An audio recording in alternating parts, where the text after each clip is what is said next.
560, The Answer. Now, from the Signature Bank Studios.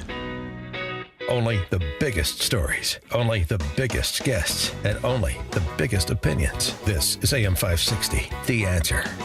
Top of the morning, Dan and Amy. The violence in Chicago continues to be the story, and it continues to rear its ugly head in places you wouldn't expect, including the shooting of a man who was walking on his way to synagogue in West Rogers Park. Fox Chicago has the story. This was a brazen shooting in broad daylight. Police telling us the gunman even shot at paramedics with gunfire striking an ambulance. It's a community filled with Jewish Orthodox families. Residents we spoke to say it feels like a hate crime.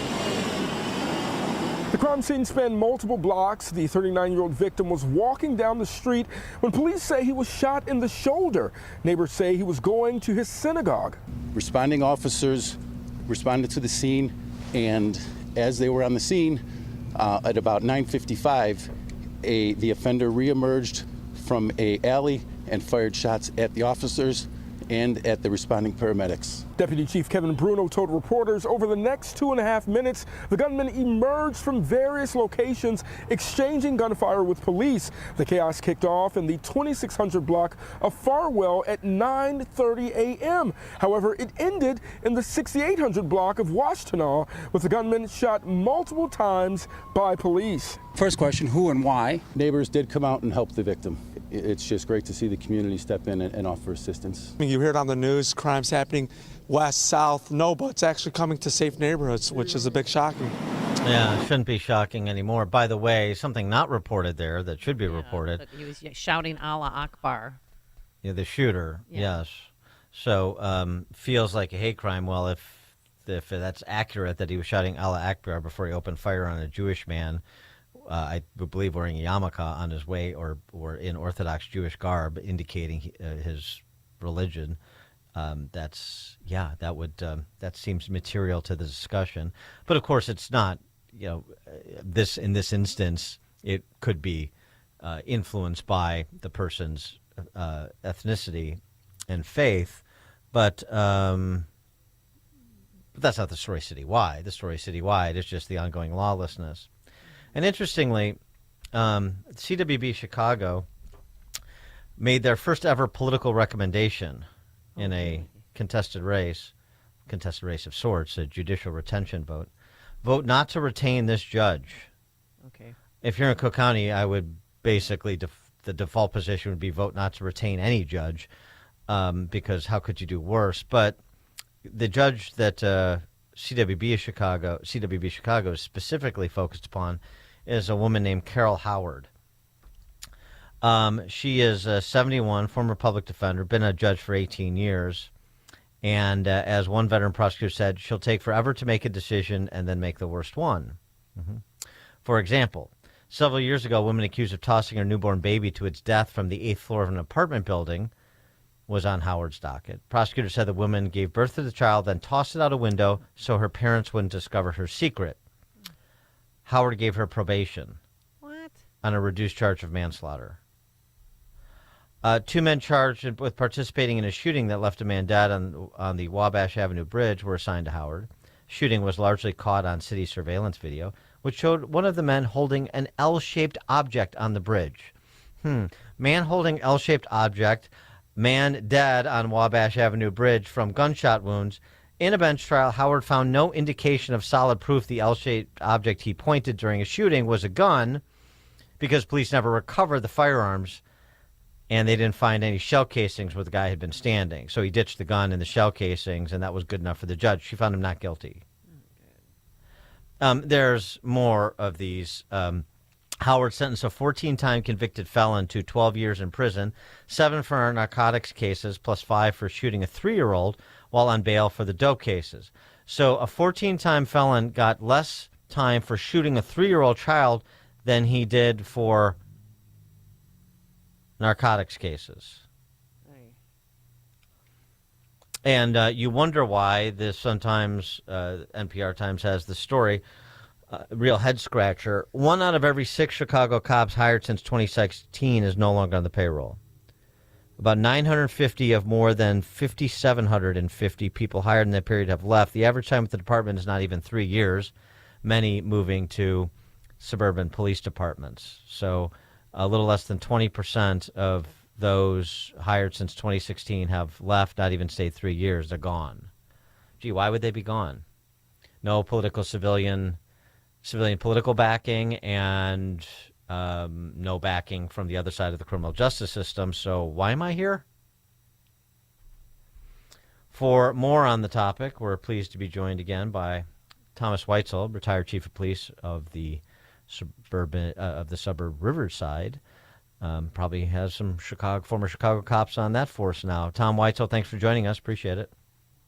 Hey, good morning, Dan and Amy. And Riverside does have officers that come from other departments through lateral transfers, as every suburban department does nowadays. So I assume you interact with former Chicago cops that are cops elsewhere now, and so in case it's not obvious, is there something other than what I said that they say? No, what they say is that they are getting no leadership too within the police department, so their own leadership isn't backing them. And then the political atmosphere is so bad that they feel that City Hall, we'll take Chicago for example, City Hall is running the police department and setting procedures and policies, and they specifically will cite foot pursuits and vehicle pursuit policies, and that in general the atmosphere in Cook County is just not pro-law enforcement, and it drives them from the department. Here's the thing, they go to a place like CPD, right? And CPD spends a lot of money. It's about maybe about $200,000 to hire an officer when you think of all the training, uniforms, insurance they give them and their families. Officers, they get the training, they get all the certifications you need in Illinois and other states, and then they leave. Well, in this era of the Pritzker Purge Law and the so-called Safety Act, obviously some of the surrounding counties have been forced to start approximating Cook County when it comes to dealing with criminals. But what is your sense of the situation even in suburban Cook County and the collar counties as compared to Cook and Chicago specifically? It's like different state. So not only like DuPage versus Cook. Let's just take suburban Cook County versus the city of Chicago. They are, most of the times they're run completely different. The only thing that's the same is our court system, right? So the Cook County criminal court system affects every single police agency in Cook County, and quite frankly, it's a joke. I mean, if you were to go to Cook County, DuPage, Will County, McHenry, they constantly cite what not to do that's happening in Cook County. And it used to be that, Chicago Police Department, when they put out a policy or procedure, I can tell you that most agencies throughout the state kind of looked at what they put out. They had their city attorneys, their corporation counsel, and say, hey, Chicago put out this foot pursuit policy. Let's look at it. Should we adopt it? Because Chicago's this big metropolitan area. They have corporation councils. They've reviewed this. That doesn't happen anymore. With a lot of the policies and procedures coming from CPD, which is really coming out of City Hall, nobody's adopting anymore at all. Well, and that judge, that Carol Howard judge that we were talking about that CWB Chicago identified, she's hardly the only problem there. She's just a good example of the problem. Frankly, starting with Tim Evans, the chief judge, for goodness sakes. Oh, yeah. It's when they used to call it bond court, and we would run prisoners every day down to either the Maybrook Courthouse in Maywood in suburban Cook County, or on weekends you had to go down to 26 in California. You'd be mesmerized by how bond would even be set. Somebody would get a $10,000 I bond, which was a signature bond, for severely injuring a police officer and the officer being treated in an ER, and then they'd have somebody on their first offense DUI, and they'd set the bond at $50,000 cash. And that happened routinely. So the logic, even behind when there was bond, not just first appearance court now, is just mind-boggling. And when I would complain as chief, I complained to the chief judge and I complained to our area judge. They would give me the same response all the time. The courtroom, They would say, Chief Weitzel, the courtroom is independent, and that judge is allowed to make whatever decisions you want, whether you like it or not. That would be the response to me every time. That's a powerful legal argument. Yeah. They would just shut you down and just say, they would just, brush you off and say, they're allowed to do what they want in their own courtroom. They would tell me, like, stop bitching. Yeah, well, clearly, and that seems to be the problem. I mean, it's not that this directive needs to be issued even because it's just happening organically. Word gets around, but I mean, you're a suburban guy or were. I mean, do you go to the city? Do you tell friends and family to tonight's a nice night to go to the city and have dinner and catch a show? I used to. I do not anymore. And I do that. In late 2022, 23, I wrote a column called Stop Spending Your Entertainment Dollars in the City in a suburban newspaper. And I got the most backlash I've ever received from writing a column. That people like, how dare you tell people not to go to the city and spend money, to go to concerts or go to a play downtown or spend the night at a nice hotel and go to dinner. And I'm telling them, well, crime's out of control. It's happening during the daytime. It's happening on Michigan Avenue. There's violent crime. There's shootings. There's robberies. They're not taking it seriously. The politicians aren't giving the police the resources. They're not hiring. And I got so much backlash. Some of it said that I was biased. Some called me I had a ratio. I mean, it was the always worst throwing ever. racism. Yeah. But I just think of Jess Kendall, 18 years old, senior at Elgin High School, goes to the Little Dirk concert, thinks, I'll park by look, there's a spot 2 blocks away from the United Center, and 4 guys come up, 2 on bikes, 2 on foot. Was one of them Little Dirk? No, well, that's for later. Little Dirk's concerts won't be happening anytime soon. But I mean, it just breaks your heart as a Chicagoan, as a parent, that God, because our kids go to concerts and you think, oh God, please, Lord, bring him home safely, and then you have this 18-year-old that was loved by so many people in Elgin get brutally murdered. I mean, they didn't have to, they took what he gave them what they wanted, and they still shot him. And it being in government, I could tell you one thing that they will listen to, the government will listen to, is tax dollars and revenue. So if you stop spending your money, you stop going there, they're going to listen, because they need suburbanites to come there, go to concerts, go to sporting events, go out to dinner. They need that revenue. From sitting in on meetings all my career, if the revenue starts to drop, then the politicians will listen. Well, then BLM Brandon just goes to a payday loan store and borrows $300 million that'll pay $700 million to finance.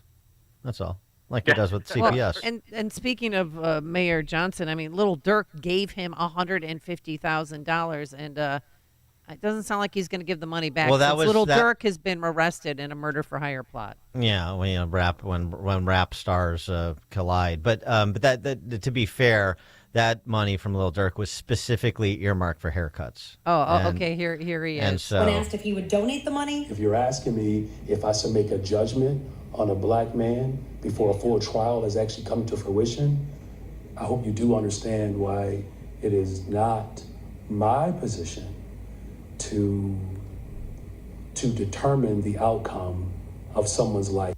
I mean, what a joke. And no reporter there asked him, well, what did you do with $150,000? well, it's campaign money. I said haircuts. Great. Well, yeah, I mean, the Little Dirk thing, you don't want to give the money back? Whatever. It's politicians take money from people that end up getting convicted of crimes or should be convicted of crimes all the time. So, but I mean, the thing about that answer that's so telling about BLM Brandon is everything is forced through the racial prism. Mm-hmm. He's a black man on trial. Well, there's some community organizations that are black-led that had affiliation with Little Dirk that have now disassociated themselves from Little Dirk. They didn't wait for a conviction in order to do so, because that's not necessarily the standard when it comes to associations, that somebody has to be convicted. It is the standard before the criminal law, as well it should be, but it's not the standard in terms of personal relationships, associations, friendships, sponsors, and that sort of thing. But it's just that statement of the way he did it is so telling. Everything is, if you challenge me, then you're a racist. You don't, it's the whole, what's wrong? You got a problem with the black man going to London to see the Bears play. It's just the same thing. It's got to be so tiresome. And I wish more people from law enforcement, starting with Snelling, would say, you know what? Why don't you dial that? I'm a black man. Why don't you dial that down? Yeah, but that's me. I agree with you totally, Dan. It'd be good if we had police executives and police leaders that stood up to and also challenged that rhetoric, because it certainly makes it hard for the beat officer to do their job. Thomas Weitzel, retired chief of police, the village of Riverside. Tom, thanks as always for joining us. Appreciate it. Thank you. Have a great morning. You too, and he joined us on our turnkey.pro answer line. This is the morning show more Chicago radio listeners are choosing. This is Chicago's Morning Answer on AM 560. The Answer. The following is a paid political announcement. Hi, I'm Mark Rice, former Texan, energy entrepreneur, family man, and football coach. I'm running for U.S. Congress in the 8th Congressional District. It's time for